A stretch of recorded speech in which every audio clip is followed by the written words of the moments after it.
அன்பான நேயர்களே, நிகழ்ச்சியை பார்த்து கொண்டு இருக்கிற உங்கள் யாவருக்கும் என்னுடைய அன்பான வணக்கங்களை தெரிவித்துக் கொள்கிறேன்.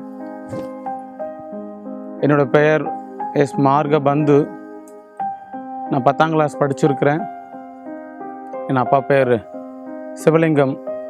என் சொந்த ஊர் வேலூர் மாவட்டம் செம்பேடு கிராமத்தை சேர்ந்தவன். செம்பேடுன்ற ஒரு வில்லேஜில் நான் வாழ்ந்து கொண்டு இருந்தேன். என்னோடய அப்பா கூட பிறந்தவங்க 7 பேர் அண்ணன் தம்பிங்க. 5 பேர் நல்லா வசதியாக இருக்கிறாங்க. எங்கள் அப்பாவும் என்னோடய பெரியப்பாவும் மாத்திரம் வறுமை கோட்டுக்கு கீழே இருக்கிறாங்க. வறுமை கோட்டுக்கு கீழே இருந்ததுனால எங்கள் அப்பா என்னால் மேற்கொண்டு படிக்க வைக்க முடியல. படிக்கிறதுக்கு வசதி இல்லை. அதனால் நான் வேலை செய்யும்படியாக நான் போனேன். மேஸ்திரி வேலை செய்யும்படியாக நான் போனேன். என்னுடைய அப்பா ஒரு பயங்கரமான ஒரு குடிக்காரர். அதிகமாக குடிப்பார். இந்த குடி நிமித்தமாக பார்த்தோன்னாக்கா அவருக்கு வேலை இல்லாத சூழ்நிலை. நான் குடும்பத்தில் ரொம்ப கஷ்டப்பட்டுருக்கிறேன். சாப்பாட்டுக்கு கூட இல்லாத அளவுக்கு நான் ரொம்ப கஷ்டப்பட்டுருக்கிறேன். என்னோடய குடும்பத்தில் இருக்கிறவங்க பெரியப்பா சித்தப்பா இவங்களாம் வசதியானவங்க. எங்கள்கிட்ட சாப்பாட்டுக்கு கூட இல்லாத சூழ்நிலை. ஒரு வேளை நான் அவங்ககிட்ட போய் கேட்குற சூழ்நிலையில் ஒரு 100 ரூபா இருந்தால் கொடுங்க அப்பா வாங்கிட்ட சொன்னாங்க. சாப்பாட்டுக்கு கூட காசு இல்லைன்ற ஒரு சூழ்நிலை நான் போய் கேட்கும்போது இந்த சொந்தக்காரங்க சொன்னாங்க, நீங்கள் குடும்பமாக ஒரு 3 வேளை சாப்பிட்டு கூட போங்க, ஆனால் என்கிட்ட காசு இல்லை அப்படிமாரி சொல்லி அனுப்பிச்சிட்டாங்க. நான் அந்த சூழ்நிலையில் கூட நான் வீட்டுக்கு அழுதுகிட்டே எங்கள் அப்பாட்ட நான் சொல்கிறேன், இந்த மாதிரி சித்தப்பா பெரியப்பா பங்காளிங்கெல்லாம் சொல்லிட்டாங்க அப்படின்னு சொல்லி. அப்படி சாப்பாட்டுக்கு இல்லாமல் சூழ்நிலையில் என்னுடைய சொந்தக்காரோட நிலத்தில் கத்திரிக்காய் விதைச்சி வச்சுருந்து இந்த கத்திரிக்காய் விவசாயம் எல்லாம் முடிஞ்சு கடைசியில் இந்த கத்திரிக்காயெல்லாம் வேண்டாம் அப்படின்னு சொல்லிட்டு தோட்டத்தில் விட்டுடுவாங்க. அந்த கத்திரிக்காய், அந்த பழுத்தது சொத்த கத்திரிக்காய் இதெல்லாம் அறுத்துட்டு அதை வேக வடித்து உப்பு மிளகாய் போட்டு வேக வடித்து அதுதான் சாப்பாடுன்னு சொல்லிட்டு நாங்கள் சாப்பிட்டு காலமெல்லாம் உண்டு. அந்த மாதிரி ரொம்ப கஷ்டப்பட்டு இருக்கிறேன் நான் சாப்பாட்டுக்கு. படிக்கும்போது பார்த்தோம்னாக்கா வீடு சரியாக இல்லை. எங்கள் அப்பாவுக்கு வருமானம் இல்லாதனால வீடு சரியாக இல்லை. வீடு இல்லாததுனால பார்த்தோம்னாக்கா சொந்தக்காரோட வீடு ஒன்று இருந்துச்சு. எங்கள் பங்காளிங்க சித்தப்பாவோட வீடு. அந்த வீடு நான் போய் கேட்குறதுக்கு போனேன். அப்போ அந்த மாதிரி படிக்கிற நேரத்தில் எக்ஸாம் டைமு வீடு ஒழுகுது, என்னால் படிக்க கூட முடியல, அந்த வீடு கொஞ்சம் கொடுங்க, வீடு சரி பண்ணுற வரையில் நான் அந்த வீட்டை நான் இருந்துக்கிறேன்னு சொல்லி நான் போய் கேட்க போது, இல்லை அந்த வீட்டை நான் சரி பண்ணணும், வீடு இல்லை, எனக்கு வீடு ஆல்ட்ரேஷன் ஒர்க்கெலாம் நான் பண்ணணுன்ற மாதிரி சொல்லி அந்த வீடு எனக்கு கொடுக்காமல் விட்டுட்டாங்க. இந்த ஒழுகுற வீட்டிலே தான் நான் படித்தேன். படிக்கும்போது கூட ரொம்ப கஷ்டப்பட்டு இருந்தேன். என்ன செய்கிறதுனே தெரியாது. சாப்பாட்டுக்கு இல்லாமல் போயிருந்த சூழ்நிலைலாம் இருந்தால் கூட வேறு வழி இல்லை. சரி நான் என்ன பண்ணணும்னு சொல்லிட்டு அந்த 10th முடித்தேன். 1996 நான் 10ஆம் கிளாஸ் பாஸ் பண்ணேன். அந்த எக்ஸாம் முடிஞ்சோடனே அந்த லீவில் அந்த கட்டிட வேலை செய்கிறதுக்காக நண்பர்களெல்லாம் என்னை கூப்பிட்டு போனாங்க. வருமானம் இல்லாமல் இருந்த அந்த சூழ்நிலையில் பார்த்தா எனக்கு அந்த கட்டிட வேலை, அந்த மேஸ்திரி வேலையில் சித்தாள் வேலை செய்யும்படியாக நான் கடந்துச்சு போனேன். அந்த வருமானம் என் குடும்பத்தில் இருக்கிற கஷ்டங்களெல்லாம் பூர்த்தி பண்ண எனக்கு உதவியாக இருந்துச்சு. அந்த வருமானத்தில் அந்த வருமானங்களில் அப்படியா வேலை செய்துட்டு இருந்தேன். நண்பர்கள் கூட எல்லாம் சேர்ந்து ஒரு சில வகையான அந்த கெட்ட பழக்கங்கள்லாம் என் இடத்துல வர ஆரம்பிச்சிச்சு. குடிக்க ஆரம்பித்தேன். போதை பழக்கத்துக்குமான அந்த ஆன்ஸு, பான்ஃப்ராக் இந்த மாதிரி காரியங்களெல்லாம் நான் ஈடுபட ஆரம்பித்தேன் நண்பர்களோட சேர்ந்து. வீட்டில் அப்பா என்னை கண்ட்ரோல் பண்ண மாட்டார். ஏன்னா என் இடத்துல அந்த வருமானம் அவருக்கு தேவைப்பட்டுச்சு. அந்த வருமானம் தேவைப்பட்டதுனால அவர் என்ன பண்ணார்னா என்னை கண்ட்ரோல் பண்ணலை. ஏன்னா வருமானம் வருது, ஃப்ரெண்ட்ஸோடு சேர்ந்து குடிப்பேன். அப்படி குடிக்கும்போது கூட என்ன பண்ணுவோம், அப்பா நம்மளை திட்டக்கூடாதுன்றதை சொல்லி நான் ஒரு ஃபுல்லு வாங்கி ஃப்ரெண்டுங்களெல்லாம் சேர்ந்து குடிப்போம். அப்படி குடிக்கும்போது அப்பாவுக்கு கொஞ்சம் ஊற்றி கொடுத்துருவேன். அவர் என்னை கேட்க மாட்டார். ஏன்னா அப்பாவுக்கு கொஞ்சம் கொடுத்துட்டா நம்மளை கேட்க மாட்டார், திட்ட மாட்டார்ன்ற ஒரு தைரியத்தில் அவருக்கு கொஞ்சம் கொடுத்து விட்டுருவேன். அப்பா என்னை கண்ட்ரோல் பண்ண மாட்டார். குடிக்கிறது தப்புன்றது சொல்ல மாட்டார். சொந்தக்காரங்க இவங்கெல்லாம் கூட ஒரு சூழ்நிலை என்ன பண்ணாங்க, என்னை ஒரு அடியாளாக வைக்க பார்த்தாங்க. எனக்கு ட்ரிங்க்ஸ் வாங்கி கொடுத்து அவங்களோட தேவைக்கு என்னை ஒரு அடியாளாக வச்சு ஒரு பிரச்சனைனாக்கா அந்த இடத்துல நான் போய் முன்னே நிற்பேன். ஒரு சண்டைக்காரனாக, ஒரு கோபக்காரனாக நான் இருந்திருக்கிறேன். அவங்களுக்கு ஒரு உதவியானனா நான் இருந்ததுனால அவங்கெல்லாம் கூட என்னை கண்ட்ரோல் பண்ணலை. அப்படி கண்ட்ரோல் பண்ணாமல் இருந்து அதனால் என்ன ஆச்சுன்னாக்கா அந்த போதை பழக்கம் எனக்கு அதிகமாக வளர்ந்துருச்சு. போதை பழக்கம் அதிகமாக வளர்ந்துட்டதுனால நான் அநேக இடங்களில் போவேன். நிறைய கோவில்களுக்கெல்லாம் நான் போனது உண்டு. ஃப்ரெண்ட்ஸுங்களோட சேர்ந்து நான் இருக்கிற இடத்துலேருந்து பக்கத்தில் வருஷத்துக்கு ஒரு திருவிழா ஒரு வாட்டி பண்ணுவாங்க. அந்த திருவிழாவுக்கு நான் கடந்து போயிருக்கிறேன். நானும் என்னோட கூட அநேக நண்பர்கள் ஒரு நண்பனோட வண்டி புது TVS 50 ஒன்று வாங்கிட்டு அந்த TVS 50ல் 5 பேரும் சேர்ந்து குடிச்சிட்டு அந்த திருவிழாவுக்கு போயிருக்கிறோம். அந்த திருவிழாவுக்கு போயிட்டு நல்லா போதை போட்டுட்டு சண்டை போட்டுட்டு நாங்கள் கொண்டு போன வண்டியெல்லாம் தொலைச்சிட்டு வந்திருக்கிறோம். வீட்டில் பிரச்சனை, பயங்கரமான பிரச்சனை. அந்த நேரத்தில் எனக்கு திருமணம் பண்ணணும்னு சொல்லிட்டு என்னோட மாமாவோட ரிலேஷனில் எனக்கு நான் இப்போ திருமணம் பண்ணியிருக்கிற என்னோடய மனைவியை அவங்க எனக்கு திருமணம் பண்ணணும்னு சொல்லிட்டு அரேஞ்ச்மெண்ட்லாம் பண்ணி வச்சுருக்குறாங்க. ஆனால் இந்த திருவிழாக்கு போயிட்டு அந்த வண்டியெல்லாம் தொலைச்சிட்டு வந்துட்டேங்க. கொண்டு போன வண்டியை தொலைச்சிட்டு வந்துட்டேன். என்ன பண்ணுறதுனே தெரியல. வண்டி தொலைச்சாச்சு. ஃப்ரெண்டோட வண்டி. எல்லாருமே ட்ரிங்க்ஸ் பண்ணிட்டு அவங்க ஒரு இடத்துல விழுந்துட்டு இருக்கிறோம். எனக்கு பெண் தர இருக்கிற அந்த குடும்பத்தார் அதை பார்த்துட்டு எனக்கு கல்யாணத்துக்கு பெண் தரமாட்டேன் அப்படின்ற சூழ்நிலை வேறு சொல்லிட்டாங்க. என்ன பண்ணுறதுன்னு தெரியல. சரி, அப்படியா வாழ்ந்துட்டு இருந்தேன் நான். அவங்க இடத்துல போய்ட்டு என்ன பண்ணேன், இனிமேல்ட்டு நான் குடிக்க மாட்டேன், எல்லா தீவிர பழக்கத்தை நான் விட்டுறேன் அப்படின்றது சொல்லி 2001 வருஷத்தில் எனக்கு அந்த திருமணம் ஏற்பாடு பண்ணாங்க. நான் அதுக்கு முன்னாடி அவங்களுக்கெல்லாம் சொல்லியிருந்தேன், இனிமேல் பட்டு நான் எந்த கெட்ட பழக்கம் என்கிட்ட வராது, இனிமேல் பட்டு நான் குடிக்க மாட்டேன், நல்லவனா வாழ்வோன்றதை சொன்னதுனால எனக்கு அவங்க பெண் கொடுத்தாங்க. நான் அதுலேருந்து 2001 2002 வரையில் குடிக்காமல் நல்ல பையனாகவே அவங்களுக்கு ஆக்ட் பண்ணிவிட்டு அப்படி வாழ்ந்துட்டு இருந்தேன். 2002 திருமணமாகி எனக்கு 2 பிள்ளைகள் கிடச்சிச்சு. 2 பிள்ளைகள் நல்லா கடவுள் கொடுத்துருக்காரு. அதுக்கடுத்து பார்த்தோம்னாக்கா மறுபடியும் அந்த கெட்ட பழக்கம் என் இடத்துல வந்துச்சு. குடிக்க ஆரம்பித்தேன். வேலைகள் தனியாக எடுத்து வேலை செய்யணும், அந்த கட்டிட வேலையில் தனியாக சொந்தமாக எடுத்து நம்ம வேலை செய்யணுன்றது அந்த எண்ணங்கள் வந்து நானாக போய்ட்டு வேலைகளெல்லாம் எடுத்து செய்துட்டு இருந்தேன். வேலை செய்துட்டு இருக்கும்போது வேலைகளெல்லாம் கொஞ்சம் அதிகரிச்சிச்சு. திடீர்னு கொஞ்ச நாள் ஆன உடனே இன்னும் அதிகமான தீய பழக்கங்கள், கெட்ட பழக்கம் ரொம்ப அதிகமாக குடிக்க ஆரம்பித்தேன். வீட்டில் யாரும் என்னை கண்ட்ரோலே பண்ண மாட்டாங்க, ஃப்ரெண்ட்ஸும் என்னை கண்ட்ரோல் பண்ண மாட்டாங்க. சரி, திடீர்னு ஒரு வேலைகளெல்லாம் திடீர்னு ஒரு பெரிய வேலை கிடைக்கும்படியாக ஒரு ஷூ கம்பெனி வீட்டு வேலையாக செய்திருந்தேன் நான். ஒரு சில நேரத்தில் பார்த்தோம்னாக்கா ஒரு பெரிய கம்பெனி ஒன்று வேலை செய்யும்படியாக வேலை கிடச்சிச்சு. ஒரு ஷூ கம்பெனி, சங்கவி ஷூன்னு சொல்லிட்டு நான் இருக்கிற இடத்துலேருந்து ஒரு 5 கிலோமீட்டர் தொலைவில் ஒரு ஷூ கம்பெனி கட்டும்படியாக ஒரு வாய்ப்பு கிடச்சிச்சு. சரி, எனக்குள்ள ஒரு தைரியம், முழுமையாக கட்டி முடிக்கலனாலும் அட்லீஸ்ட் 1 மாதமாவது அந்த பில்டிங் நம்ம வேலை செய்தோன்ற ஒரு பெருமை இருக்கட்டுமேன்றது சொல்லி அப்புறம் அந்த வேலை செய்கிறதுக்கு நான் கடந்து போனேன். ஆனால் அந்த வேலையை ஆரம்பத்துலேருந்து கடைசி முடிவு வரையில் நான் அந்த வேலையை முடித்து கொடுத்தேன். அந்த பில்டிங்கை வேலை செய்யும்போது பார்த்தோன்னா குறைஞ்சது ஒரு 75க்கு மேற்பட்ட மக்கள் என்கிட்ட வேலை செய்துட்டு இருந்தாங்க. நல்ல வருமானம், கை நிறைய வருமானம். அப்போது வருமானம் கிடைச்ச உடனே என்ன ஆச்சுன்னாக்கா, நான் எந்த வீடு வாங்கணும், வீடு கட்டணும், நகை வாங்கணும், அந்த எண்ணமெல்லாம் வரல. ஆரம்பத்தில் நம்ம ரொம்ப கஷ்டப்பட்டோமேன்றதை சொல்லி இன்னும் ஆடம்பரமாக குடிக்க ஆரம்பித்தேன். சாதாரணமாக போய்ட்டு ஒயின் ஷாப்பில் பாரில் குடிச்சிருந்தேன் நான், கடைகளில் குடிச்சிருந்தேன் நான். வருமானம் கிடைச்சோடனே பெரிய பெரிய பாருங்களில் போய்ட்டு குடிக்கணும் அப்படின்னு சொல்லிட்டு அப்படி போய்ட்டு குடிக்க ஆரம்பித்தேன். எனக்குன்னு ஒரு கார் வாங்கினேன், எனக்குன்னு ஒரு டிரைவர் வச்சுருந்தேன். எனக்கு டிரைவிங் தெரியாது. 3 வருஷமாக ஒரு டிரைவரை வச்சு நான் டிரைவர் வச்சு தான் ஓட்டிகிட்டு இருந்தேன். எங்கே போனாலும் எனக்கு வண்டி ஓட்டிகிட்டு வருவார். நைட் 12 மணி ஆனாலும், குடிக்கிறதுக்கு போனாலும், எங்கே போனாலும் எனக்கு அவர் என்னை கொண்டு வந்து வீட்டில் விட்டுட்டு தான் அதுக்கப்புறம் அவர் வீட்டுக்கு போவார். எனக்கு டிரைவிங்கே தெரியாது. அப்படி நிறைய வருமானங்கள் நிமித்தமான போட்டு நான் குடிச்சிட்டு இருக்கும்போது நிறைய நாள் நான் யோசிச்சது உண்டு, நான்லாம் திருந்துவனா, அந்த மாதிரி இப்படி குடிகாரனாக இருக்கிறனே, நான்லாம் திருந்துவனா அப்படின்னு சொல்லிட்டு யோசிச்சது உண்டு. ஒரு நாள் பணத்தை கொடுத்துட்டு எண்ணி கொடுக்குறேன். இப்படி வாரி வாரி கொடுக்குறோமே, பணத்தெல்லாம் இப்படி செலவு பண்ணுறோமே, குடும்பத்துக்காக நம்ம எதுவுமே பண்ணலையே, திருந்துவோமா அப்படின்னு சொல்லிட்டு, சரி நம்ம அவ்வளோ எவ்வளோ கஷ்டப்பட்டுருக்குறோம், நம்ம இப்படியாவது கொஞ்சம் ஜாலியாக இருக்கலாமேன்னு சொல்லிட்டு பசங்களோட சேர்ந்து குடிச்சிருக்கிறேன். இன்ஜினியரிங்கெல்லாம் கூட, பெரிய பெரிய இன்ஜினியரிங்கெல்லாம் கூட எங்களோட கூட சேர்ந்து குடிப்பாங்க. அவங்கெல்லாம் கூட இப்படியெல்லாம் குடிக்காதுன்னு, தப்பு இதெல்லாம் யாரும் எனக்கு சொல்லவே இல்லை. ஏன்னா அப்படி ஒரு வேளை அவங்க சொன்னாங்கன்னா அவங்களுக்கு குடிக்கிறதுக்கு, அவங்களுக்கு லஞ்சம் கொடுக்கறதுக்கோ நான் இருக்க மாட்டேன். அதனால் நான் நல்லா சேர்ந்து குடிப்பாங்க என்கிட்ட. இது தப்புன்னு யாரும் சொல்ல மாட்டாங்க, ஃப்ரெண்டும் சொல்ல மாட்டாங்க. ஏன்னா அவங்களுக்கு நான் தான் வாங்கி கொடுப்பேன், நிறைய ட்ரிங்க்ஸ் வாங்கி கொடுப்பேன் அவங்களுக்கு. அவங்கெல்லாம் கூட என்னை யாருக்கும் அந்த மாதிரி நான் சொல்லலை, அவங்க தப்புன்னு சொல்லிட்டு. சரி, அப்படியே குடிச்சிட்டு இருந்தேன். நிறைய வேலைகள் கிடச்சிட்டு இருந்துச்சு. காலம் போயிட்டே இருந்துச்சு. 2005 2006லலாம் பார்த்தோம்னாக்கா வேலைகளே இல்லை. திடீர்னு 2007 இப்போ ஓரளவுக்கு 50-60 பேர் செய்து வந்தாங்க, ஒரு 20-25 பேர் செய்துட்டு இருக்கிறாங்க. 2008 கடைசி ஒரு 25 பேர் தான் வேலை செய்கிற அளவுக்கு ஒரு சின்ன ஒரு ஷூ கம்பெனியில், ஒரு ராணிப்பேட்டையில் கேஹெச்ன்ற ஒரு குரூப்புங்களெல்லாம் போய்ட்டு ஒரு கம்பெனியில் ஒர்க் நான் செய்துட்டு இருந்தேன். காலம் இப்படியே போயிட்டு இருக்குது. திடீர்னு பார்த்தோம்னாக்கா ஒரு ஒயின் ஷாப்பில், கடைசியாக ஒயின் ஷாப்பில் உட்காந்து நானும் என்னோடய ஃப்ரெண்டும் குடிச்சிட்டு இருக்கிறோம். குடிக்கும்போது நாங்கள் பேசிட்டு இருக்கிறோம், என்ன மாப்பிள்ள வேலைங்கெல்லாம் இப்படி போயிட்டு இருக்குது, இவ்வளோ பேர் நம்மகிட்ட வேலை செய்துட்டு இருந்தாங்க, இப்போது இருக்கிற சூழ்நிலையில் பார்த்துட்டு வந்தால் 5-6 பேர் தான் வேலை செய்கிறாங்க. இந்த சூழ்நிலை அப்படியே நீடிச்சிச்சு போச்சுனாக்கா நான் எங்கேயாவது போய்ட்டு ஒரு சாரத்தில் இறங்கி, பில்டிங்கில் இறங்கி கரண்டி பிடிச்சிட்டு நான் வேலை செய்கிற சூழ்நிலை வந்துடுமோ? ஐயோ, அப்படியெல்லாம் சூழ்நிலை வந்துச்சுனாக்கா நான் தற்கொலை பண்ணிக்குவேன். ஏன்னா எல்லோரும் கேலி கிண்டல் பண்ணுவாங்க, எப்படியெல்லாம் வாழ்ந்துட்டு இருந்தான், இன்றைக்கி இவன் வந்து இறங்கி வேலை செய்கிறான் பாரு, என்னை கிண்டல் பண்ணிவிடுவாங்க. அப்படியெல்லாம் சூழ்நிலை வரக்கூடாது அப்படின்னு சொல்லி நான் அவங்கள்ட்ட பேசிட்டு இருக்கிறேன். இந்த ஒயின் ஷாப்பில் உட்காந்துட்டு இருக்கும்போது என் ஃப்ரெண்டு பார்த்தோம்னாக்கா ஒரு சின்ன வேலை ஒன்று இருக்குது, மறுபடியும் இப்போ கம்பெனி வேலையாக செய்யணும் இருக்கிற, மறுபடியும் சின்ன வேலை கிடச்சா செய்வியான்னு சொல்லிட்டு என்கிட்ட கேட்குறாரு.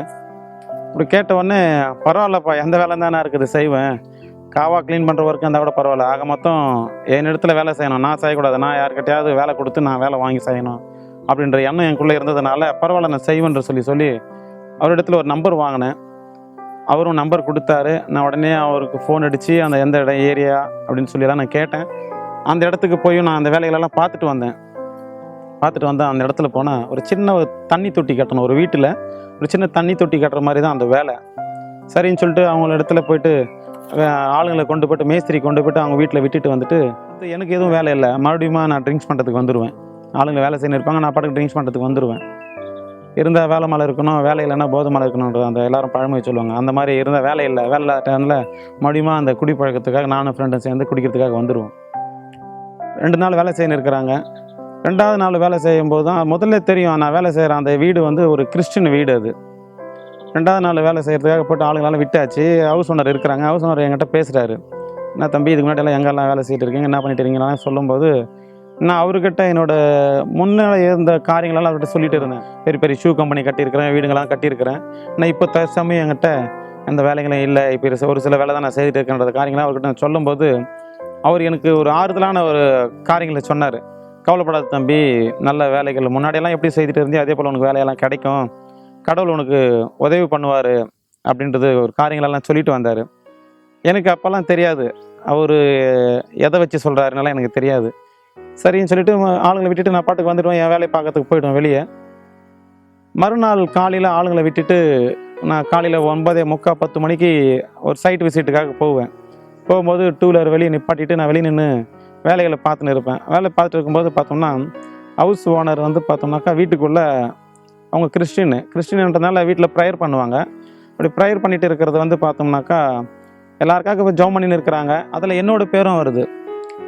மார்கபந்துக்கு நிறைய வேலை கிடைக்கணும், அவங்க குடும்பங்களெல்லாம் ரசிக்கணும், அவங்களுக்கு நிறைய வேலை வாய்ப்பு கிடைக்கணும், பணம் எங்கெல்லாம் வராமல் இருக்குதோ அந்த பணங்கள்லாம் கிடைக்கணும், குடும்பம் சந்தோஷமாக இருக்கணும் அப்படின்றது சொல்லியெல்லாம் என் பேரை வச்சு என் குடும்பத்துக்காகவும் எனக்காகவும் வேண்டுதல் செய்துன்னு இருக்கிறாங்க. எனக்கு இது ஒரு ஆச்சரியமாக இருந்துச்சு. என்னடா இது, நம்ம 1 நாள் 2 நாள் தானே பழகிருக்கிறோம், நேற்று தான் நம்மளோட காரியங்களெல்லாம் சொல்லிட்டு இருந்தோம், நம்ம வேலை செய்கிற காரியங்கள்லாம் சொல்லிட்டு இருந்தோம், வேலை இல்லை அப்படின்ற காரியத்தை அப்படி சொல்லிட்டு இருந்தோம். ஆனால் இன்றைக்கி பார்த்தா நமக்காக இவங்க இப்படி பண்ணுறாங்களே, ஏன் இப்படி பண்ணுறாங்க அப்படின்ட்டு வரும்போது நான் யோசிக்க ஆரம்பித்தேன். இப்போ கிறிஸ்டின் அப்படின்னு சொன்னால் இவங்க வந்து மற்றவங்களோட பாரத்துக்காக மற்றவங்களோட பிரச்சனைகளுக்காக வேண்டுதல் பண்ணுவாங்க அப்படின்ற காரியங்களை நான் யோசிக்க ஆரம்பித்தேன். நான் பாட்டுக்கு மறுபடியும் வந்துட்டேன். அவங்க வேண்டுதல் பண்ணாங்க, நான் பாட்டுக்கு யோசிச்சுட்டு நான் பாட்டுக்கு சைலண்ட்டாக வந்துட்டேன்.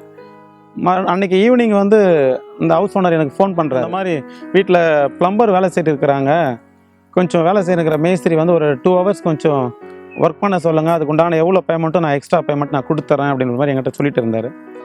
சரி, நான் அவருக்கு மறுபடியும் ஃபோன்லேயே சொன்னேன், சார் இல்லை அவங்கள அமுச்சு விட்டுருங்க, அவங்க ரொம்ப தொலைவில் போகணும், அதனால் வந்து அவங்கள அமுச்சு விட்டுருங்க, நான் வேறு ஒருத்தர் கூட்டிகிட்டு நான் வரேன், நான் வந்து அதை செய்து கொடுக்குறேன் அப்படின்னு மாதிரி நான் சொல்லி அவருக்கு ஃபோனில் கட் பண்ணிட்டேன். ஈவினிங் வந்து ஒரு 6:30க்கு நான் வேறு ஒரு மேஸ்திரி கூட்டிகிட்டு நான் அந்த பில்டிங்க்கு நான் போகிறேன். போயிட்டு அந்த பில்டிங்கில் மேஸ்திரி கொண்டு போன மேஸ்திரி அவர் பாட்டு வேலை செய்யணும் இருக்கிறாரு. அப்போ அந்த ஹவுஸ் ஓனர் வந்து என்கிட்ட ஒரு சில விஷயங்களெல்லாம் பேசிட்டு இருக்கிறாரு. நான் எப்படி என்னோடய காரியங்களை, என்னோடய வாழ்க்கையினுடைய காரியங்களை உங்களிடத்தில் நான் எப்படி சொல்லிட்டு இருக்கிறேனோ அதே போல் அந்த ஹவுஸ் ஓனரோட காரியங்களை என்னிடத்துல சொல்கிறார். அப்போ தான் தெரிஞ்சது அவர் ஒரு சர்ச் ஃபாதர்ன்றது அப்போ தான் எனக்கு தெரியும். அது வரையில் எனக்கு தெரியாது. கீழே வீடு, மேலே சர்ச்சில் தான் வந்து மேஸ்திரி வேலை செஞ்சுருக்காங்க. நான் வந்து படிக்கட்டில் நின்றுட்டு, கீழே கிரவுண்ட் ஃப்ளோர் வீடு இருக்குது, ஃபஸ்ட் ஃப்ளோரில் சர்ச்சு, படிக்கட்டில் நின்றுட்டு நானும் பில்டிங் ஓனர் சார் நின்றுட்டு பேசிட்டு இருக்கிறோம். சர்ச் பாஸ்டர் அவரும் நானும் பேசிட்டு இருக்கிறோம். அவரோட முன்னான வாழ்க்கை குறித்து என்கிட்ட சொல்லிட்டு இருக்கிறேன், நான் இப்படியெல்லாம் வாழ்ந்துட்டு இருந்தேன்னு சொல்லிட்டு. அவர் எப்படிப்பட்டவர்னா, அவர் வந்து ஒரு திருநெல்வேலி சார்ந்தவர், தேவர் குடும்பத்தை சார்ந்தவர், ஒரு பெரிய ரவுடியாக இருந்தவர், பர்மா பஜாரில் கடத்தல் சாமானம் இந்த மாதிரி அநேக காரியங்கள், தேவை பழக்கங்கள் அநேகமாக இருந்ததுனால அவர் ரொம்ப பாதிச்ச காரியங்கள் இருந்து அவர் மனம் திரும்பி இன்றைக்கி ஒரு சர்ச் நடத்துகிற ஒரு பாஸ்டராக இருக்கிறாரு. சரி, இவர் இப்படி இருக்கிறாருன்ற காரியங்களாம் என்கிட்ட சொல்லும்போது நான் உணர்ந்தேன், ஐயோ இவரை விட நம்ம எவ்வளோ மோசமான காரியங்களெல்லாம் நான் கம்மியாக செய்திருக்கிறோம், இவர் நம்மளுக்கு மேலே அதிகமான காரியங்கள் செய்திருந்தவரே இப்படி இருக்கிறாருன்னா ஏன் நம்ம திருந்தக்கூடாது அப்படின்ற அந்த ஒரு எண்ணம் என் இருதயத்தில் தொடப்பட்டுச்சு. நான் நிறைய அந்த ஒயின் ஷாப்பில் பார்லெலாம் குடிக்கும்போது அநேக நாட்களை யோசிச்சது உண்டு. அந்த யோசனைகள் எனக்கு வந்துச்சு. ஏன் நம்ம இந்த வாய்ப்பை நம்ம பயன்படுத்தக்கூடாது? இவ்வளோ நாள் எப்படியோ வாழ்ந்துட்டு இருந்தோம், மிருகம் போல் வாழ்ந்துட்டு இருந்தோம். கண்ட இடத்துல போய் குடிப்போம், கோயில்களுக்கு போய் குடிப்போம், கல்யாண வீட்டுங்களுக்கெல்லாம் போனால் அப்படி குடிப்போம், ஃப்ரெண்ட்ஸுங்களோட போய் குடிப்போம். இந்த கெட்ட பழக்கங்களெல்லாம் வந்து நமக்கு விடுவு காலம் வராதான்றதெல்லாம் நிறைய நாட்டில் நான் யோசிச்சது உண்டு. ஆனால் எனக்கு அந்த நேரத்தில் அந்த யோசனை வந்துச்சு, நம்ம ஏன் திருந்தக்கூடாது அப்படின்றது சொல்லி. அவர் சொன்ன மாத்திரத்தில் நான் இனி அந்த தவறுலாம் பண்ணக்கூடாது அப்படின்னு சொல்லிட்டு இருதயத்தில் நான் தீர்மானம் பண்ணிவிட்டு அந்த பில்டிங்கில் படிக்கட்டுலேருந்து பில்டிங்க்கு ஃபஸ்ட் ஃப்ளோருக்கு மேலே போகிறேன். அதான் சர்ச்சு உள்ள ஆகிறேன். சர்ச்சு உள்ள ஆன உடனே என்னை அறியாமல் ஒரு சின்ன ஃபீலிங் உணர்ந்தேன். எப்படி ஒரு எர்த்து நம்மளுக்குள்ளே உடம்புக்குள்ளே பாயும்போது ஒரு சின்ன ஃபீலிங் உணர்வுகள் இருக்குமோ அந்த உணர்வு என் இடத்துல வந்தது. உள்ளே போனேன். ஃபஸ்ட்டு கால் எடுத்த உடனே நான் முன்னாடி ஒரு லெட்டர் எழுதி வச்சுருக்கேன். அந்த இடத்துல பயப்படாதே நான் உன்னோடு இருக்கிறேன்ற அந்த வார்த்தை அந்த பார்த்த உடனே என் இருதயத்தில் இருந்து எல்லா பாரமும் நீங்குச்சு. பயப்படாதே நான் உன்னோடு இருக்கிறேன்ற அந்த போல்டான லெட்டர் அந்த லெட்டரில் என்ட்ரன்ஸ்லேயே இருந்துச்சு. அது படித்த உடனே எனக்கு உண்மையாக இருதயத்துக்கு ஒரு ஆறுதலான ஒரு வார்த்தையாக இருந்துச்சு. ஏன்னா ஆரம்ப காலகட்டத்தில் ரொம்ப கஷ்டப்பட்டேன். படித்து முடிச்சுட்டேன், வேலைக்கு போனேன், நல்ல வருமானங்கள் இருந்துச்சு, நல்லா வாழ்ந்துட்டு இருக்கிறேன். திடீர்னு இந்த சூழ்நிலையில் வேலை இல்லை, மறுபடியும் நம்ம அந்த வறுமை கூட்டத்துக்கு போயிடுமோ அப்படின்ற அந்த பயத்தில் இருந்தபோது அந்த வசனத்தை பார்த்த உடனே எனக்கு உண்மையாக ரொம்ப ஒரு ஆச்சரியமான ஒரு வார்த்தையாக இருந்ததுனால நான் ரொம்ப உணர்ந்த அந்த வார்த்தை படித்தேன். பயப்படாதே. அது ஏதோ யாரோ என் இடத்துல பேசுன மாதிரி இருந்துச்சு, ஒரு மனிதன் பேசுன மாதிரி கூட இல்லை. பயப்படாதே நான் உன்னோடு இருக்கிறேன் அப்படின்ற அந்த வார்த்தை. சரி, அதை கேட்டு அப்படியே இருதயத்தில் வச்சுட்டு என்னோட கூட வந்து அந்த பாஸ்டர்கிட்ட நான் கேட்குறேன், ஐயா சர்ச்சுன்னு சொல்கிறீங்க, ஒரு சிலை இல்லை, நீங்கள் சொல்கிறீங்க ஒரு ஏசப்பாவோட ஃபோட்டோ இல்லை, ஒரு சிலை இல்லை, நீங்கள் இது சர்ச்சுன்னு எப்படி சொல்கிறீங்க? சுத்தூரும் ஃபுல்லாக வரிகளை வசனமாக இருக்குது, எழுத்துக்களாக இருக்குது, ஆனால் திருக்குறள் மாதிரி இருக்குது, ஆனால் திருக்குறள் இல்லையே அப்படின்னு சொல்லி நான் கேட்குறேன் அவர்கிட்ட. அவர் சொன்னார், சிலை இல்லைப்பா, வார்த்தை தான் தெய்வம் தான் வார்த்தை. இந்த வார்த்தை என்ன சொல்லுதோ அந்த வார்த்தைக்கு படி நாங்கள் நடக்கிறோம். இந்த வார்த்தை என்னோட கூட பேசும், இந்த வார்த்தை உன்னோட கூட பேசும் அப்படின்னு சொன்னார். அப்போ அவர் சொன்ன அந்த வார்த்தை நான் யோசிக்க ஆரம்பித்தேன். ஏன் அந்த வார்த்தை பயப்படாதே நான் உன்னோட இருக்கிறேன்னு அந்த படித்தோன்னே அது என்னிடத்துல பேசின வார்த்தை உணர்ந்தேன். ஓ அப்படி தான் போல இருக்குது அப்படின்னு சொல்லிட்டு அப்படியே அந்த வார்த்தைலாம் படித்து பார்த்துட்டு என் இருதயத்தில் ஒரு கேள்வி வந்துச்சு. ஐயா நாங்கள் சர்ச்சுக்கு வரலாமான்னு சொல்லி கேட்டேன். அவர் சொன்னார் வரலாம்ப்பா அப்படின்னு. இல்லைங்க ஐயா, நான் நினச்சிட்டு இருந்தேன் நாங்கள் திருவிழா பண்ணும்போது எந்த முஸ்லீமும் வரமாட்டாங்க, எந்த கிறிஸ்டினும் யாரும் வரமாட்டாங்க. நான் பார்த்த இடத்துல அந்த சினிமாங்களை பார்ப்பேன், சர்ச்சுன்னாக்கா கிறிஸ்டின் மாற்றம் தான் போவாங்க, முஸ்லீம் யாரும் போனதில்லை, இந்துஸ் யாரும் போனதில்லை. அதே போல் முஸ்லீம்களோட அந்த மசூதிக்கு போகும்போது எந்த கிறிஸ்டினும் எந்த இந்துவும் போனதில்லை.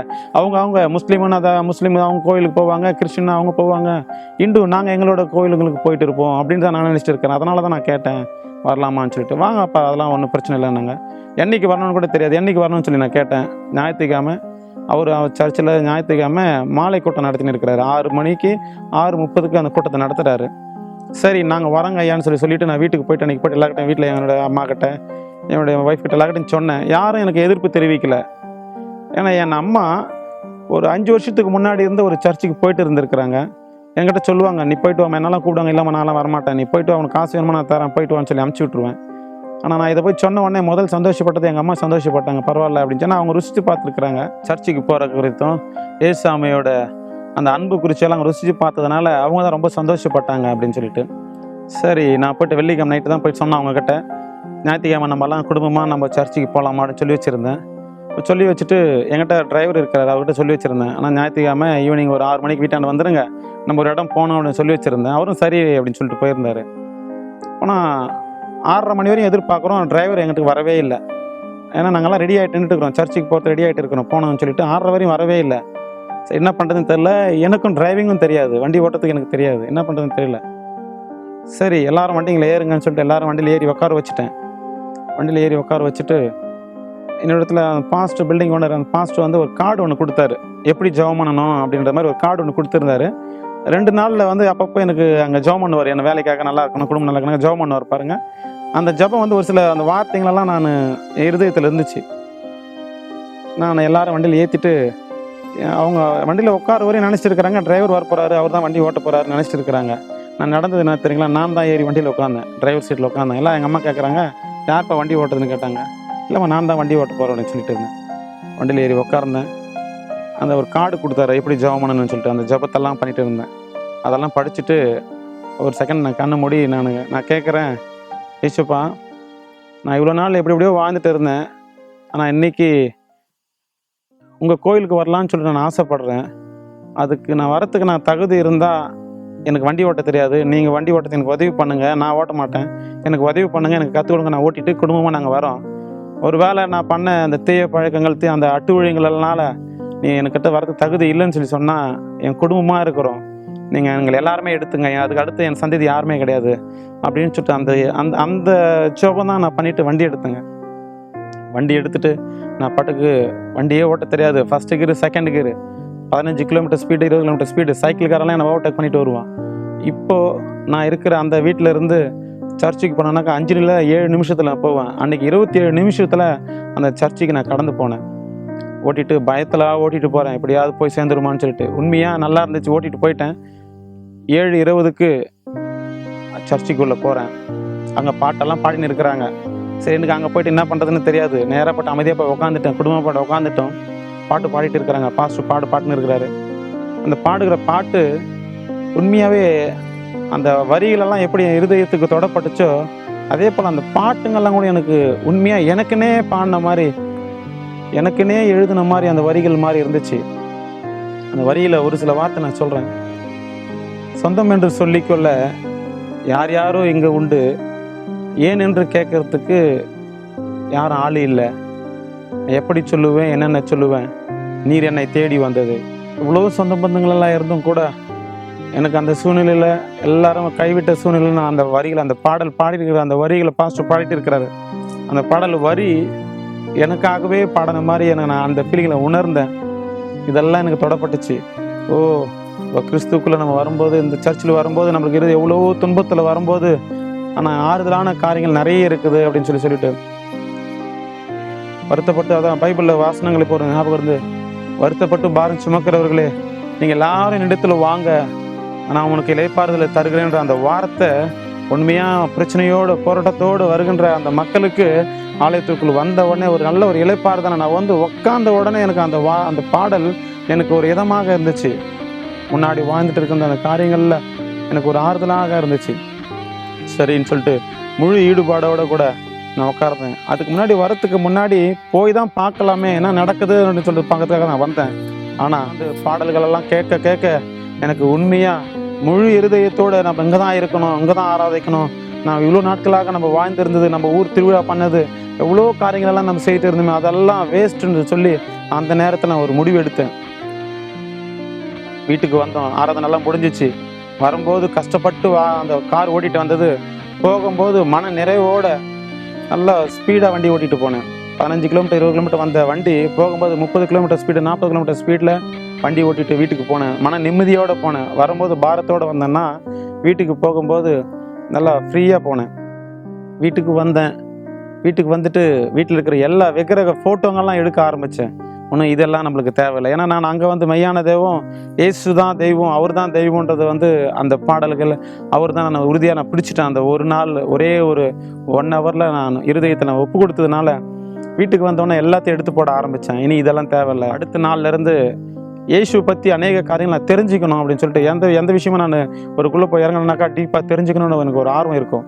அதே போல் போனேன். இயேசுவாமி பற்றி அநேக காரியங்களை தெரிஞ்சுக்கணுமேன்றது ஒரு வைராக்கியத்தில் பைபிள் ஒன்று வாங்கி கொடுத்தார் பாஸ்டர். பைபிள் வாங்கினேன், பைபிள் படிக்க ஆரம்பித்தேன். நிறைய கிறிஸ்டின் ப்ரோக்ராம்லலாம் நான் டிவியில் பார்க்க ஆரம்பித்தேன். நிறைய சீடிகள் வாங்குவேன். சீடிகள் வாங்கி நிறைய காரியங்கள் எனக்கு தெரிய ஆரம்பிச்சிச்சு. நிறைய காரியங்கள் தெரிய காலங்கள் அப்படியே சென்றுன்னு வருது. ஒரு 3 மாதம் ஆச்சு. 3 மாதம் ஆன உடனே எனக்குள்ள ஒரு ஃபீலிங்கு, அப்பாவும் அம்மாவும் இல்லைனாக்கா அந்த பிள்ளை அனாதை பிள்ளை மாதிரி ஆகிடும். இப்போ எனக்குள்ளே முன்னாடி வந்து ஒரு தெய்வம் ஒன்று இருந்துச்சு. அந்த தெய்வம்லாம் நான் வேணான்னு சொல்லி எடுத்து போட்டேன். இப்போ நான் ஒரு அனாதையாக இருக்கிற மாதிரி இருக்கிறேன். இயேசுவை பார்க்குறேன், இயேசுவை ஆராதிக்கிறேன், இதெல்லாம் நான் இருக்கிறேன். ஆனால் இயேசுவுக்கும் எனக்கும் எந்த ஒரு இணைப்பு இல்லாமல் இருந்துச்சு. அப்போது என்னோடய பாஸ்டர்கிட்ட நான் போய் கேட்குறேன், ஐயா ஞானஸ்நானம் எனக்கு கொடுங்க, நீங்கள் ஞானஸ்நானம் எனக்கு கொடுத்தீங்கன்னா தான் நான் முழுமையாக ஏசப்பாவோட பிள்ளையாக நான் மாறுவேன் அப்படின்னு சொல்லிட்டு வாலண்டரியாக கட்டாயப்படுத்தி எனக்கு கொடுங்க அப்படின்னு சொல்லி நான் போய்ட்டு முழுக்க ஞானஸ்தானம் நானும் என்னோடய மனைவியும் முழுக்க ஞானஸ்தானம் எடுத்தோம். இன்றைக்கி ஆண்டவர் பிள்ளையாக வாழ்ந்துன்னு இருக்கிறோம். நல்ல சந்தோஷமாக வாழ்ந்துன்னு இருக்கிறோம். முதல்ல 2 வருஷம் எனக்கு ரொம்ப கஷ்டப்பட்டோம். சொந்த பந்தமெல்லாம் பங்காளிங்கெல்லாம் என்னை வெறுக்க ஆரம்பித்தாங்க. இவனுக்கு கல்யாணத்துக்கு கூப்பிடக்கூடாது, ஏதாவது சாவு இழவுக்கு கூட கூப்பிடக்கூடாதுன்னு சொல்லிட்டெல்லாம் என்னை வெறுக்க ஆரம்பித்தாங்க. வெறுக்க ஆரம்பிச்சுட்டு அதே போல் என்ன பண்ணாங்க, 2-3 கல்யாணத்துக்கு என்னை கூப்பிடவே இல்லை. சொந்த கல்யாணம், பெரியப்பா பையனுக்கு கல்யாணம், நான் அதை பற்றி ஃபீல் பண்ணவே இல்லை. ஏன்னா எனக்கு சொந்த பந்தம் இங்கே இருக்கிறத காட்டிலும் நான் சபையில் இருக்கிறவங்க எல்லாருமே அண்ணன் தம்பி போல் பழகுறாங்க, அக்கா தங்கச்சிங்க போல் பழகுறாங்க. எனக்கு இதெல்லாம் ரொம்ப இருந்துச்சு, சந்தோஷமாக இருந்துச்சு, ரொம்ப கஷ்டப்பட்டாங்க. அடுத்து என்னோடய மாமியார் வீடு சைடில் பார்த்தோம்னா அவங்களும் என் மாமனார் சொன்னார், என்னோட மகள் கிடையாதுவோ, நீ என் மருமகன் கிடையாது, நான் எல்லாரும் தலைமொழிவிட்டேன், இவங்கெல்லாம் எனக்கு செத்து போயிட்டாங்கன்னு நினச்சிக்கிறேன் அப்படின்னு சொல்லிட்டாலாம் அவங்களும் என்னை வெறுக்க ஆரம்பித்தாங்க.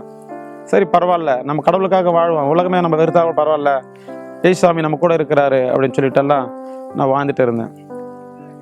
என் சித்தப்பாலாம் பங்காளிங்க அவங்க வண்டிங்களில் என்னை கேலி கிண்டல் பண்ணுறதுக்காக சின்ன கவுண்டர் அப்படின்னு சொல்லிட்டு அந்த வண்டிங்களை போல்டாக போட்டு வச்சுருப்பாங்க. நான் என்ன பண்ணுவேன்னா, என்னோடய வண்டியில் என் இயேசு பெரியவர் அப்படின்னு சொல்லிட்டு ஒரு போல்டாக ஒரு லெட்டர் போட்டு வச்சுருப்பேன். அவங்களுக்கெல்லாம் நான் சொல்லுவேன், நான் ஜாதி மாறலை, அதாவது நான் சொல்லுவேன்னா இவங்க என்ன கேட்குறது, இவன் மதம் மாறிட்டான் அப்படின்னு சொல்லுவாங்க. நான் சொல்லியிருக்கிறேன் அவங்ககிட்ட, நான் மதம் மாறலை, மனம் மாறி இருக்கிறேன், குலம் மாறலை, குணம் மாறி இருக்கிறேன் அப்படின்றத நான் சொல்லுவேன். இன்ன வரையில் நான் ஜாதி மாறலை, மதம் மாறலைங்க, மனம் மாறி இருக்கிறேன், என்னோடய குணம் மாறி இருக்குது. சரி இப்படியா என்னோடய வாழ்க்கையில் அவங்களுக்கெல்லாம் சொல்லிட்டு அப்படியே வாழ்ந்துட்டு இருக்கிறேன். என்னோடய காலப்போக்கில் என்னோடய வாழ்க்கை எல்லாரும் பார்க்குறாங்க. என்னோடய மாமனாரெல்லாம் கூட அதுக்கு முன்னாடி நான் வாழ்ந்திருந்த காரியத்தையும் பார்த்தாரு, இப்போ வாழ்ந்துட்டு இருக்கிற அந்த காரியங்களும் பார்த்துட்டு இருக்கிறாரு. என்னிடத்துல வாழ்க்கையில் மாற்றங்கள் ஏற்பட்டுச்சு. குடியை விட்டேன், சின்ன சின்ன கெட்ட பழக்கம், அந்த ஆன்ஸு பான்பிராக் எல்லாத்தையும் விட்டுட்டேன். இனி அதெல்லாம் எதுவுமே என்கிட்ட இருக்கக்கூடாதுன்னு சொல்லிட்டு வேலை செய்யும் போதெல்லாம் கூட லஞ்சத்தை கொடுத்து தான் நான் வேலை எடுப்பேன். ஆனால் இப்போது எனக்கு லஞ்சன்றதே இருக்கக்கூடாது. லஞ்சம் கொடுத்து எனக்கு ஒரு வேலை வருதுனாக்கா அந்த வேலையை எனக்கு வேண்டாம் அப்படின்னு சொல்லுவேன். அன்றைக்கி நிறைய வருமானம் இருக்கும், ஆனால் மனசில் நிம்மதி இருக்காது, நல்ல சமாதானம் இருக்காது. ஆனால் இன்றைக்கி என்கிட்ட வருமானமே இல்லைனாலும் கொஞ்சம் வருமானம் இருந்தனாலும் நிம்மதியாக வாழ்ந்துட்டு இருக்கிறேன். அந்த 2 வருஷத்துக்கு கழிச்சு எங்கள் மாமனாரெல்லாம் வெறுத்த அவங்க, பரவாயில்ல என் பொண்ணும் என் மருமகனும் எங்கே இருந்தாலும் சந்தோஷமாக இருக்கிறாங்கன்றதை சொல்லி எங்களை அவங்க ஏற்றுக்கொண்டாங்க. ஏற்றுக்கொண்டது மாத்திரம் இல்லை, ஒரு இடம் ஒன்று இருந்துச்சு, ஒரு ஃப்ளாட்டு. அந்த ஃப்ளாட்டை என் பேருக்கு கேரி பண்ணி கொடுத்தாரு, இது நீங்கள் வச்சுக்கோங்க அப்படின்னு சொல்லிட்டு. சரி வேண்டான்னு சொன்னேன், பரவாயில்லன்னு சொல்லி கொடுத்தாங்க. நான் அதையும் என் பேருக்கு ரெஜிஸ்டர் பண்ணி வாங்கிட்டு வச்சுருக்கிறேன். கொஞ்ச நாள் ஆச்சு, கஷ்டப்பட்டுட்டு இருக்கிறோம், வீடு இல்லை, வாடகை வீட்டில் இருக்கிறோம். போயிட்டு வாடகை வீட்டு தான் இருக்கும்போது நானும் என்னோட மனைவியும் கை கோத்து ஜெபம் பண்ணுறோம், ஆண்டவரே என் சொந்த ஊரெல்லாம் விட்டுட்டு நான் வெளியே வந்திருக்கிறேன். பைபிளில் ஆதியாகமத்தில் 12ஆம் அதிகாரத்தில் ஒரு வசனம் இருக்குது. ஆபிரகாமுக்கு சொல்கிற அந்த வார்த்தை, நீ உன்னுடைய தகப்பனையும் உன் தாயையும் விட்டு நான் காண்பிக்கும் தேசத்துக்கு புறப்பட்டு போ, நான் உன்னை அங்கே பெரிய ஜாதி ஆக்குவேன்றது அந்த சொன்ன அந்த வார்த்தை இருந்துச்சு. அந்த வார்த்தை நான் பைபிளில் ஆரம்பத்தில் படிக்கும்போது அந்த ஆபிரகாம்ன்ற இடத்துக்கு ஒரு அண்டர்லைன் ஒன்று பண்ணி மேலே மார்க்குன்னு சொல்லிட்டு என்னோட பேரை நான் எழுதி வச்சிருப்பேங்க. அந்த வார்த்தை எனக்காகவே அப்படின்றத சொல்லி, சரி என்னோட வாடகை வீட்டில் வேலூரில் வாடகை வீட்டு குடியிருக்கிறேன். அங்கே இருக்கிறப்போ நானும் என்னோட மனைவியும் கை கோத்து அழுது ஜெபம் பண்ணுவோம், டெய்லி ஜெபம் பண்ணுவோம். ஏசப்பா நீ நான் என்னோடய சொந்த ஊருக்கு நான் போகக்கூடாது, ஏன்னா என்னை கேவலமாக பார்ப்பாங்க, அவன் போனால் எனக்கு தெரியும் மறுபடியும் வருவான்றதெல்லாம் தெரியும் அப்படின்னு சொல்லி கேலி கிண்டல் பண்ணுவாங்க. அப்படி கேலி கிண்டலெல்லாம் என்னை பண்ணக்கூடாது அப்படின்னு சொல்லி அழுது ஜெபம் பண்ணுவேன். அழுது ஜெபம் பண்ணி பார்த்தோம்னா கர்த்தர் எனக்கு என்னோடய மாமனார் இருதயத்தில் இறங்கி ஒரு நல்ல அந்த ஒரு இடத்த எனக்கு கொடுத்தாங்க. கொஞ்ச நாள் ஆச்சு, அப்படியே வாழ்ந்துருக்கும்போது திடீர்னு ஒரு பிரச்சனை. என்னோடய மனைவிக்கு பார்த்தோம்னாக்கா ஹார்ட்டில் ப்ராப்ளம், 2 வால்வு சுருங்கி இருக்குது, மூச்சு விட முடியாது, ஒரு நல்ல ஒரு படி ஏற முடியாது, கொஞ்சம் தூரம் நடந்து வர முடியாது அப்படின்ற ஒரு பிரச்சனை வந்துச்சு. இந்த பிரச்சனைன்னு பார்த்தோம்னாக்கா அவங்களால சரி ஒரு திடீர்னு ஒரு போராட்டம் வருதே என்ன தெரியலையே அப்படின்றதெல்லாம் எல்லாம் பயம் வச்சுட்டாங்க. மனைவி பழைக்க மாட்டா, செத்துருவா அப்படின்றலாம் பயம் காமிச்சிட்டாங்க. நான் ஆண்டவர் இடத்துல ஈஸ்வப்பாட்டு நான் ப்ரேயர் பண்ணேன், ஆண்டவரே எனக்கு நல்ல மனைவி கொடுத்துருக்கிறீங்க, எனக்கு அந்த மனைவி வேணும், எனக்கு 2 பிள்ளைகளுக்கு நல்ல ஒரு தாய் வேணும், ஆண்டவரே நீங்கள் நல்ல ஒரு சுகத்தை கொடுங்க அப்படின்னு சொல்லி நான் ஒரு இடத்துல வேண்டினேன். அதை மாத்திரம் நான் வேண்டது மாத்திரம் இல்லை, என்னுடைய சபை போதகர் பாஸ்டர் பால்மோகன் ஐயா கூட பார்த்தீங்கன்னாக்கா என்னோடய பாஸ்டர் என்னோடய மனைவிக்காக 1 மாதம் விரதம் இருந்தாங்க. 1 மாதம் விரதம் இருந்து அவள் சுகம் அடையணும், அவருக்கு நல்ல தீர்க்க ஆயுசு கொடுக்கணும் அப்படின்றத சொல்லி 1 மாதம் விரதம் இருந்ததுனால என்னோடய மனைவி நல்ல சுகமாக இருக்கிறான் அன்றைக்கி. அது மாத்திரம் இல்லை, சிஎம்சி மருத்துவமனையில் தான் நாங்கள் ட்ரீட்மெண்ட் எடுத்தோம் என் மனைவிக்கு. என்னோடய பாஸ்டரோட ஒய்ஃபு சிஎம்சியில் ஸ்டாஃப் நர்ஸாக ஒர்க் பண்ணிகிட்டு இருக்கிறாங்க. அவங்க கொஞ்சம் எனக்கு ஹெல்ப் பண்ணாங்க. ஹெல்ப் பண்ணிவிட்டு என்னோடய சபைக்கு தான் வந்துட்டு இருக்கிறாங்க. என்னோடய ஹஸ்பண்டு பாஸ்டராக இருக்கிறாரு, எங்களோட சபைக்கு தான் வராங்க, இப்போ தான் முதல் வந்துட்டு இருக்கிறாங்க அப்படின்னு சொல்லிட்டு சொல்லும்போது டாக்டரோட கண்ணில் தயவு கிடச்சிச்சு. அவங்க பண்ணாங்க, என்னோடய மனைவிக்கு ஹாஸ்பிட்டலில் முழு ட்ரீட்மெண்ட்டும் ஃப்ரீ அப்படின்ட்டு சொல்லி ஆப்ரேஷனே ஃப்ரீ ட்ரீட்மெண்ட் கொடுத்தாங்க. ₹1 கூட செலவு இல்லாமல் என் மனைவிக்கு முழு ட்ரீட்மெண்ட் கொடுத்தாங்க. நல்ல சுகம், ஃப்ரீயாக சுகம் கிடச்சிச்சு. அந்த நாள் மாத்திரமல்ல, அவள் வாழ்நாள் முழுவதுமே அவளுக்கு ஹாஸ்பிட்டலில் ட்ரீட்மெண்ட்டு ஃப்ரீயாக கொடுத்துருக்குறாங்க. அதுக்கு நான் முதல்ல கடவுளுக்கு நன்றி செலுத்தணும். என்னோடய பழைய வீடு நாங்கள் இருந்த இடத்துலேருந்து கடவுள் அந்த கொஞ்ச நேரத்தில் நான் அந்த வீடு இல்லாமல் இருக்கிற இந்த சூழ்நிலையில், ஆண்டவரே எனக்கு நல்ல ஒரு வீடு கொடுங்க அப்படின்னு சொல்லி நான் கேட்டுகிட்டு இருந்தேன். என்னோடய வீடு எனக்கு இல்லாமல் இருக்குது, வாடகை வீட்டிலே இருக்கிறேன், எனக்கு ஒரு வீடு வேணும் அப்படின்னு சொல்லி நான் கேட்கும்போது கொஞ்ச நாள் ஆச்சு. வருமானம் இல்லாத கொஞ்சம் வருமானம் தான் இருந்துச்சு. அந்த வருமானத்தையே வச்சுட்டு நான் போய்ட்டு அந்த வீட்டு வேலை ஆரம்பித்தேன். எங்கள் மாமனார் கொடுத்தேன். அந்த இடத்துல மேல்மனூரில் அந்த இடத்துல நான் வீடு கட்டணும்னு சொல்லிட்டு நான் போய்ட்டு பேஸ்மட்டம் போட்டு கொஞ்சம் கொஞ்சமாக வேலை ஸ்டார்ட் பண்ணிகிட்டே வரேன். நான் நினைக்கிறதுக்கும் மேலே நான் நினச்சது ஒரு 5% 10% தான் போடலாம் அப்படின்றது நான் யோசிச்சுட்டு இருந்தேன். ஆனால் கடவுள் எனக்கு உதவி பண்ணாருங்க. எங்கெங்கெல்லாம் பணம் வராமல் இருந்துச்சோ, கொடுத்த இடத்துலலாம் பணம் வராமல் இருந்துச்சோ, அந்த பணமெல்லாம் வந்துச்சு. மார்க் வீடு கட்டிகிட்டு இருக்கிறான், அவனுக்கு நம்ம அந்த பணத்தை திருப்பி கொடுத்தணுன்றது பணத்தை திருப்பி கொடுத்தாங்க. என்னோடய மாமனார் கொஞ்சம் ஹெல்ப் பண்ணாங்க. என்னோடய தாய் மாமா அவரோட சீட்டு வச்சுருந்தது எனக்கு கொடுத்துட்டாரு. என்னோடய மகளுக்கு தான் நான் கல்யாணம் பண்ண போகிறேன், அப்போ தான் எனக்கு காசு வேணும், இப்போ நீ அந்த சீட்டை எடுத்துக்கன்னு சொல்லிட்டு அந்த சீட்டுங்கெல்லாம் எனக்கு கொடுக்க ஆரம்பித்தாங்க. அந்த பணத்திலெல்லாம் வச்சு நல்ல ஒரு பெரிய வீடு, நினச்சே பார்க்க முடியாத அளவுக்கு ஒரு பெரிய வீடு கட்டும்படியாக கடவுள் எனக்கு உதவி பண்ணாருங்க. நான் வாழ்ந்திருந்தது ஒரு சின்ன வீடு, ஆனால் இப்போ இருக்கிறது உண்மையாக அந்த வீட்டுக்கு நான் தகுதியே இல்லை. அதனால் அந்த வீட்டுக்கு பெயர் வச்சுருக்கிறேன், கிருபையின் இல்லம். அந்த கிருபையின் இல்லம்னா தகுதி இல்லாதவனுடைய வீடு. ஆம்நேயர்களே, அந்த வீட்டுக்கு நான் தகுதியே கிடையாது. ஆனால் நான் அந்த வீட்டுக்கு ஒரு தகுதியானவனாக போயிட்டு கடவுள் என்னை இருக்க எனக்கு உதவி செய்தார். அந்த வீடு மாத்திரம் இல்லை, 2009 தான் மார்ச் மாதம் இயேசுவாமி என்னை தெரிஞ்சுக்கினார். நான் அவரை தெரிஞ்சுக்கிறது சொல்கிறத விட அவர் என்னை தெரிஞ்சுக்கினார். 2009 2010 ரொம்ப கஷ்டப்பட்டுட்டு இருந்தோம். 2011 பாஸ்டர் மூலியமாக பாஸ்டர் எனக்கு உதவி பண்ணி முதல்ல ஒரு டாடா ஏசி வாங்கினேன். வண்டி இல்லை, என்னோடய வேலைக்கு வண்டி தேவைப்பட்டுச்சு, லோடு வண்டி தேவைப்பட்டுச்சு.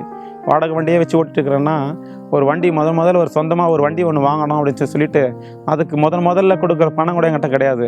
என்னோடய சபை பாஸ்டர் தான் அந்த டோக்கன் அட்வான்ஸ் அவர் 25,000 கொடுத்து அந்த வண்டி சொந்தமாக டியூவில் எடுக்கும்படியாக உதவி செய்தாங்க. 2011 ஒரு டாடா ஏசி வாங்கினேன். 2012 ஒரு டாடா இண்டிகா ஒன்று காரு புதுசாக ஒன்று எடுத்தேன். 2002 அதை எடுத்து மாத்திரமில்லை, 2013ஆம் வருஷத்தில் தான் நான் சொன்ன அந்த வீடு புதிதாக அந்த கட்டின அந்த வீடு பிரதிஷ்டை பண்ணி என்னோடய சொந்த பந்தமெல்லாம் யாரெல்லாம் என்னை வேண்டாம்னு சொல்லி வெறுத்தாங்களோ, இவெல்லாம் உதவி பண்ண வெறுத்தாங்களோ, என்னெல்லாம் சுடுகாட்டுக்கு கூட அவனுக்கு இடம் கிடையாது, கல்யாணத்தை கூப்பிடக்கூடாதுன்னு யாரெல்லாம் வெறுத்தாங்களோ அவங்க எல்லாரையும் கூப்பிட்டு கொண்டு வந்து என் வீட்டில் உட்கார வச்சு நல்ல ஒரு சுவிசேஷ கூட்டமாக எல்லாரும் வரணும் அப்படின்னு சொல்லிட்டு எல்லாரும் வர வச்சேன். யாரெல்லாம் என்னை வெறுத்தாங்களோ அவங்கெல்லாம் ஆச்சரியப்படத்தக்கதா, பரவாயில்லையே அண்ணா பையன் எப்படி இருக்கிறான்னு சொல்லி என் சொந்தக்காரங்கள்லாம் ஆச்சரியப்படத்தக்கதான ஒரு காரியங்களை பைபிள் சொல்லுது. உன்னால் யாரெல்லாம் உன்னை வெறுக்கிறாங்களோ அவங்க வாயால் உன்னை வாழ்த்துதல் தெரிவிக்கும்படி ஒரு காலம் வருன்ற மாதிரி அவங்க என்னை வெறுத்த வாயெல்லாம் என்னை வாழ்த்தும்படியாய் கடவுள் எனக்கு உதவி பண்ணாருங்க.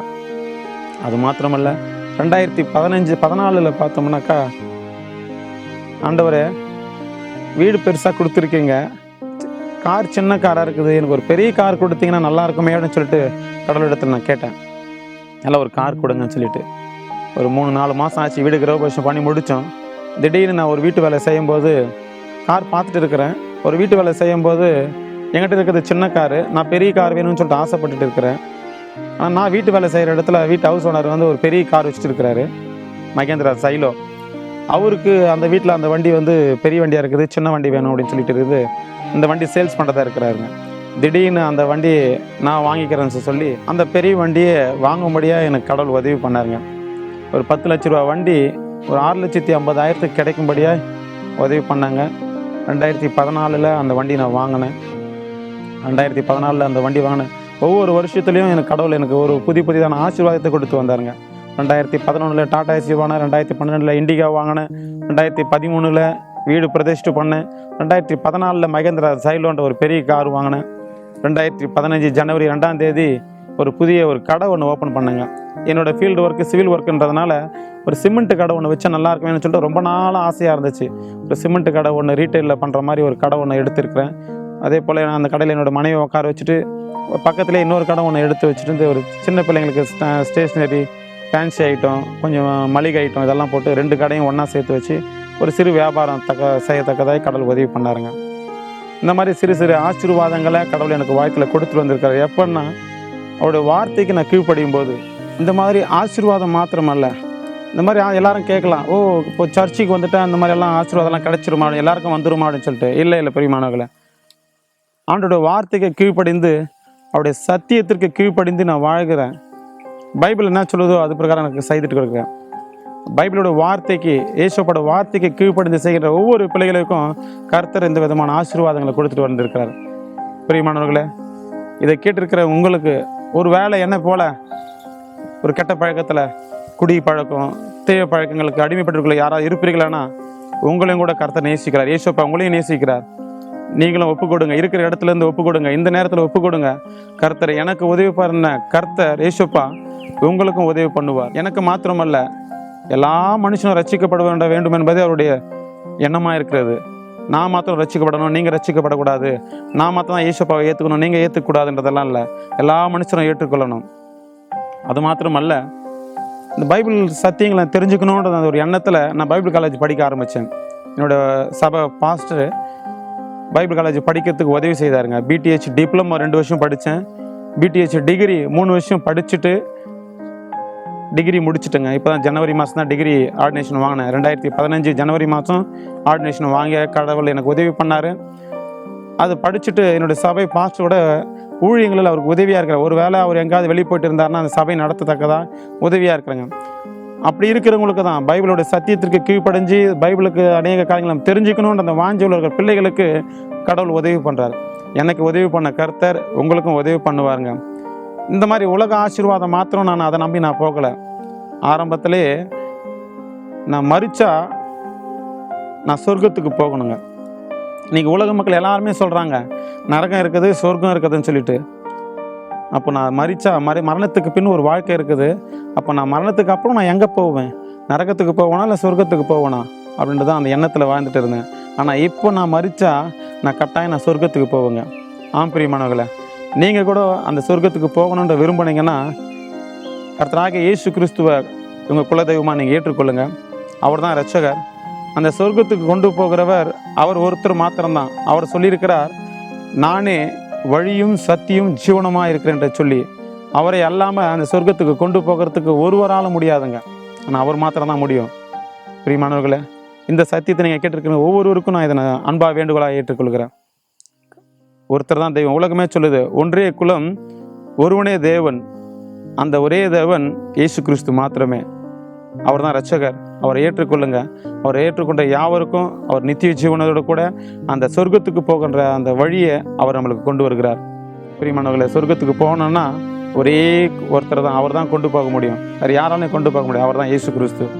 பிரியமானவர்களே, இந்த நிகழ்ச்சி பார்த்துக்கொண்டு உங்களுக்கு யாவருக்கும் அன்பான வேண்டுகோள், நீங்கள் இருக்கிற இடத்துல நானும் மனம் திரும்பணும், நானும் இயேசுவை ஏற்றுக்கணும் அப்படின்ற ஒரு எண்ணம் இருந்துச்சுன்னா, நீங்கள் எந்த இடத்துல இருக்கிறீங்களோ இருக்கிற இடத்துல உங்களுக்கு அருகாமையில் இருக்கிற சர்ச்சு, அந்த சர்ச் எல்லாம் சர்ச் இல்லை, ஆவிக்குரிய சபை எந்த சபைன்ற தேர்ந்தெடுத்து நீங்கள் அங்கே போங்க.